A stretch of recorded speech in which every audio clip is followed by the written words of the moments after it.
turn around and prepare the way for Jesus. Mark didn't say a thing about his birth, but Mark started with John the Baptist's cry, to prepare ye the way of the Lord.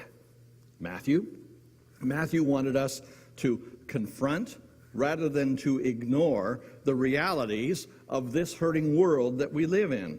He wanted us to look for the Jesus who is already here. And so he started with Joseph, dealing with a dilemma. He started with Herod, murdering babies. Luke wanted us to sing songs of obedience and praise and faith and joy, and even songs of silence.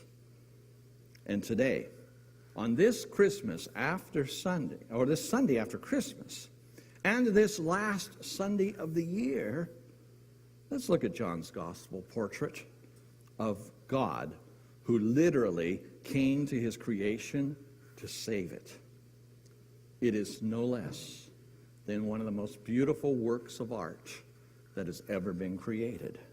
So let's take a look at John chapter 1, and I'll be reading verses 1 through 18. I want to read it in its entirety, and then we'll take a look at three different aspects of what John is telling us here about the coming of Jesus. This is part of the Christmas story. John 1:1 says, "In the beginning was the Word, and the Word was with God, and the Word was God. He was with God in the beginning. Through him all things were made. Without him nothing was made that has been made. In him was life, and that life was the light of men. The light shines in the darkness, but the darkness has not understood it. There came a man who was sent from God. His name was John. He came as a witness to testify concerning that light, concerning that light, so that through him all men might come to believe." Verse 8, "He himself was not the light. He came only as a witness to the light. The true light that gives light to every man was coming into the world. He was in the world, and through the world, and though the world was made through him, the world did not recognize him. He came to that which was his own, but his own did not receive him. Yet to all who received him, to those who believed in his name, he gave the right to become the children of God. Children born not of natural descent, or of human decisions, or of a husband's will, but born of God. The Word became flesh and made his dwelling among us.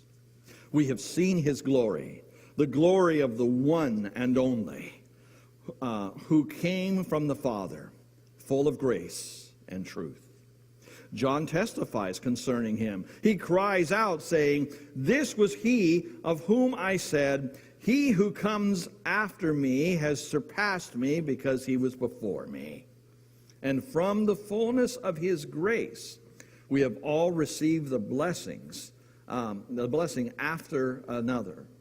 For the law was given through Moses. Grace and truth came through Jesus Christ. No one has ever seen God, but God, the one and only, who is at the Father's side, has made himself known."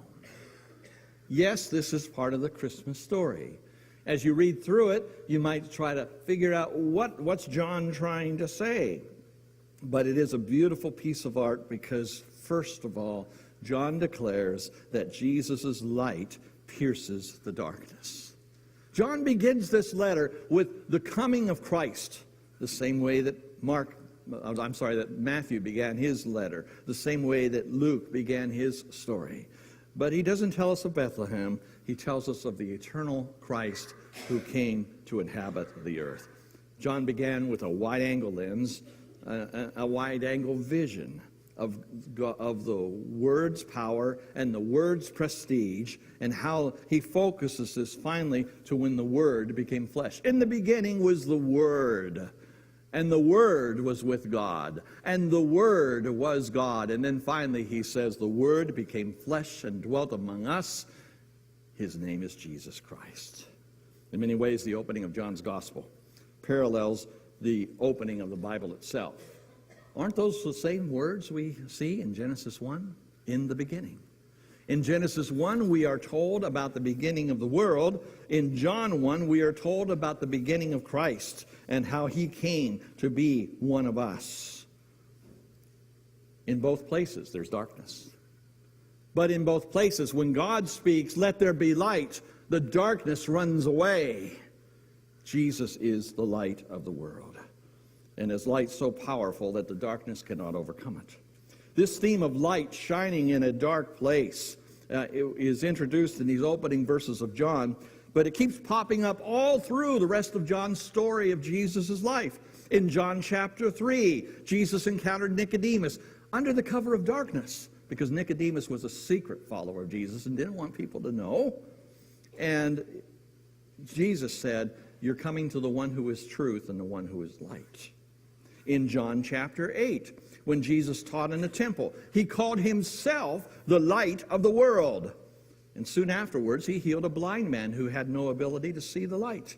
He removed the darkness from that man's life, and he opened his eyes.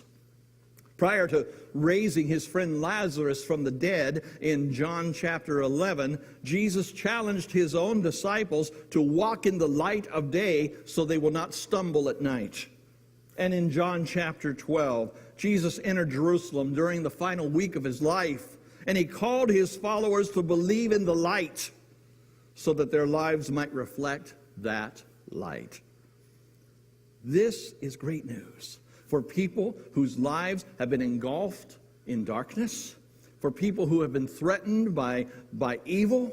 Sometimes the light is most visible in the darkest of times. Now, there's a story about Jim Lovell. And if you have ever done any studies on NASA and on our astronauts and on our moonshots, you would recognize the name of Jim Lovell. He was the commander of Apollo 13. And it was Jim Lovell who called out from the middle of space between the Earth and the moon, "Houston, we have a problem." And that phrase has been used over and over again. Anytime we struggle with something, we may utter it just almost in jest. "Houston, we have a problem." But these guys really had a problem. They had a spaceship that was not going to operate the way it was planned, and they weren't sure if they would be able to get back to Earth. Jim Lovell, though, had problems before that he had to deal with. Way back in the 1950s, he was a Navy pilot, and he was flying a mission in his F-2H Banshee bomber. He was off the coast of Japan. Faulty instruments led him away from the aircraft carrier rather than toward it, and he missed his rendezvous point by several miles. Lovell felt helpless as he flew circles over the dark Japan Sea. And then when he tried to turn on his cockpit light, all the instrument lights shorted out, and everything in his plane went black. His chances of survival were growing slimmer moment by moment. He scanned the water below, and he adjusted his eyesight to the darkness that was engulfing him. Once he was accustomed to the darkness, something showed up in the water that he had not anticipated. It turns out that the aircraft carrier, as it was churning through the ocean, was leaving a glowing tail made from photofluorescent algae. And in the darkest of darkest nights, he could spot the faint glow of that algae. And so he set his plane on that course, and he followed that algae until he saw the flight deck, and he safely landed. If it weren't for the darkness that surrounded Jim Lovell, he would not have been able to see that radiant trail that was there all along that would lead him to safety. And this is what Lovell said about that. When he landed and when he had a chance to think about this, he said, "You never know what events are going to transpire to get you home. Even darkness, even difficulties, even distress can get us home to God." Sometimes we have to go through darkness in order to recognize and appreciate light. And so let's just acknowledge that for many folks, this time of year, which is supposed to be a time of light and joy and celebration, feels a whole lot more like darkness. The holidays don't feel like they're worth celebrating Sure, there are lots of lights and there's lots of music and there's lots of festivities, but some of us just don't feel it. Some of us, holidays can be hard. With Christmas Day behind us, and with New Year's less than 38 hours away at the stroke of midnight on Monday night. This is a chance for us to be honest. Times are tough for many of us, emotionally and otherwise. And it doesn't help for us to give each other false hope or manufactured cheer or a shallow encouragement that's cloaked in friendly advice. I've been saying Happy New Year this morning. But is it going to be a Happy New Year? Or is it going to be the same old, same old? I want you to understand something. If you've been around in darkness a long time, or if you don't think you've ever had the chance to walk in the light, look to the brilliance of Jesus Christ. And know that in Him and through Him, a light has dawned.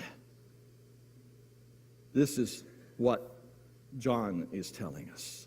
What has come into being in Jesus is life, and the life is the light of all people.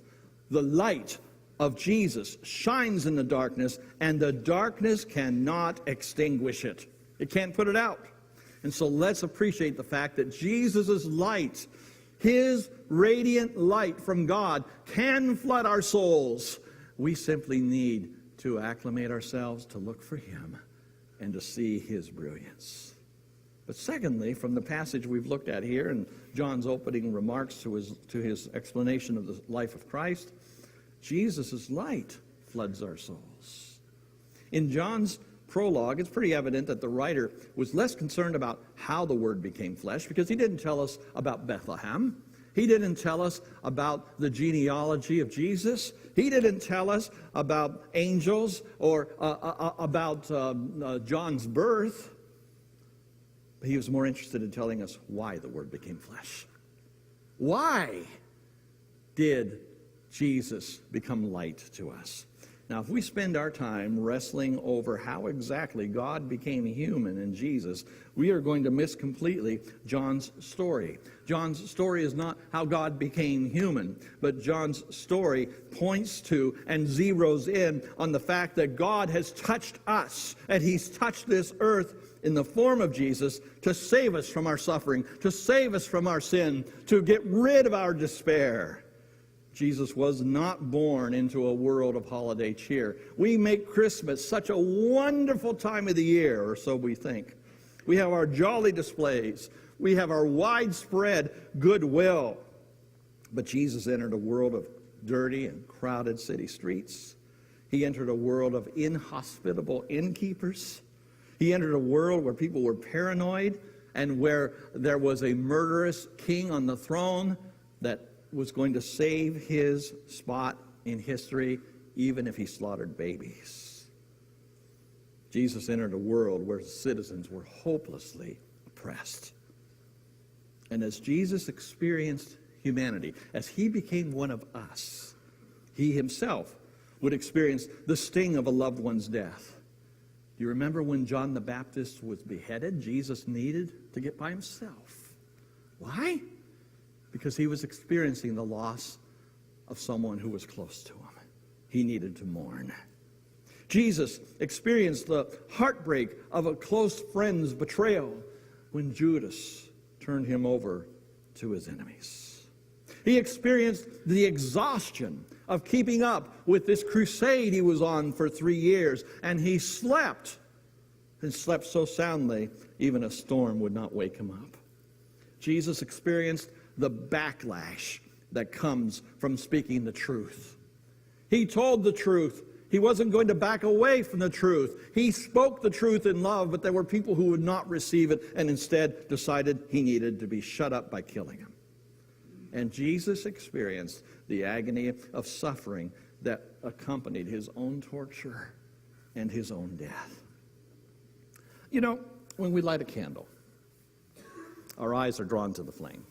I have right here just a little souvenir from our trip. We went to Greenfield Village to experience their holiday nights, and I've never been at Greenfield Village in the evening, It's always closed in the evening. In fact, it's closed all winter long, except for 2 weeks around Christmas. And then when you walk through the streets of Greenfield Village, it becomes magical.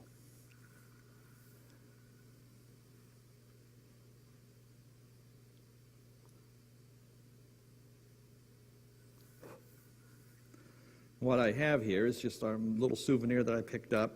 This is very much like the lanterns that were all over the village lighting the way. And in the darkness of a winter's night, with carolers around, with the smell of wood fires, with the wonderfully intoxicating aromas of food in the various historic homes all through Greenfield Village, our eyes were always drawn to the light. When a candle is lit, when one light burns, we realize that other people are going to be drawn to that light as well. We hold that light in darkness, and that light illuminates the way. And that's what God's done. He has come to light our souls and to show us there's a way out. And so that leads to the third thought here, that Jesus' light needs to be reflected by us. We're not just dependent only on looking upon his light, but he gives us a job to do. We need to see that Jesus, who has pierced the darkness of the world, reflects God's image in a way so that we can understand who God is and we can receive God. God had to become one of us in order for us to see his love. And that's the whole story of Christ. John said, no one has ever seen God. God, the only Son, who is at the Father's side, has made God known to us. And the great gift of the incarnation, the great gift of Advent, the great gift of Christmas, whatever of those terms you would use, is that Jesus reveals God's greatness, God's wonder, and God's love in a way that we can understand. Because he became like us. He reflects God's image in a way we can receive it. But John would have us know that there's a job for us to do. It's not enough just to point to the light. We need to reflect the light so that others who are walking in darkness can experience the light of God, that they can experience how he became flesh for us.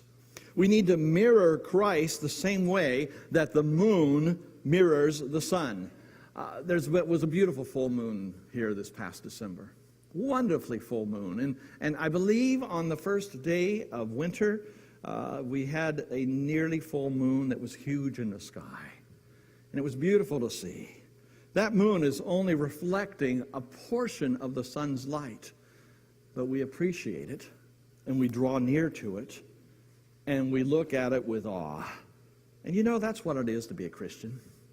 We have the light of Christ, who is our focus, and we reflect that light, and others see him through us. All we're seeing when we're seeing moonlight is sunlight reflected. That's it. But that's so good, and it's so important. Christians reflecting Christ are going to make Jesus more real to the world. The saints that have gone before us, the Christians who have led the way and have provided things so that we, the church, could appreciate this kind of blessing today, they have reflected that light. And now it's up to us to reflect it to our own day and our own era and to our own people.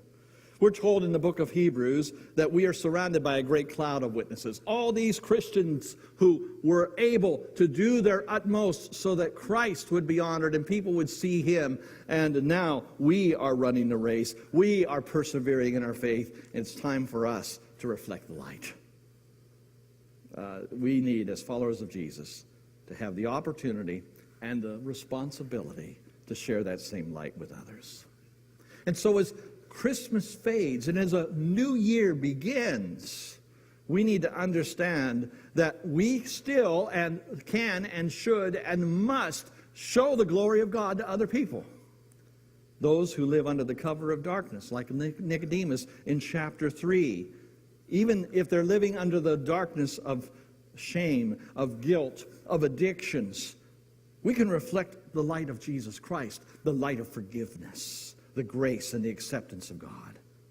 For those who are bound by fear and despair and hopelessness, just like that blind man in John chapter 9, we can offer the light of hope and courage and healing to them. And for those who live in the shadow of death, just like Mary and Martha did when they buried their brother Lazarus in John chapter 11, we can show the light and the comfort and the promise of resurrection. All through Jesus Christ. And for all of us who wait for the light. For those of us who weren't around during the first Advent, believe it or not, I'm not that old. But those of us who are here now, we're waiting for the second Advent. We are waiting for his return. We are waiting for him to shine from the east to the west. We're waiting for him to call us home. In the meantime, we have work to do. We have to roll up our sleeves, and we need to let people see Jesus.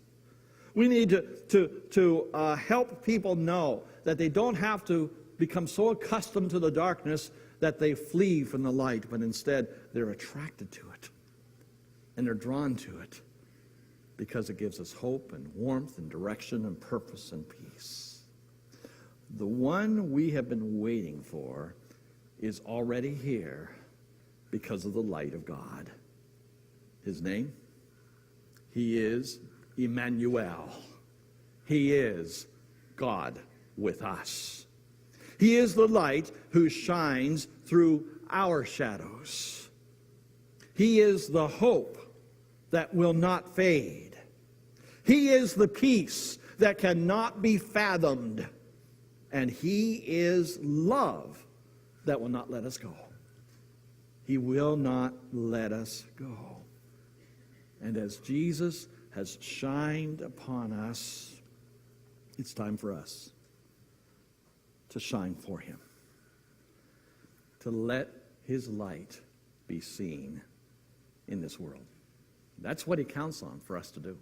That's what he calls us to do.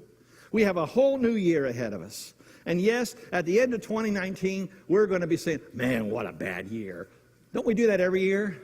We look forward to the new year. But by the time that new year is old, we're just saying, I don't know if it could get much worse. I'm telling you that with the light of Jesus Christ, you don't have to stumble.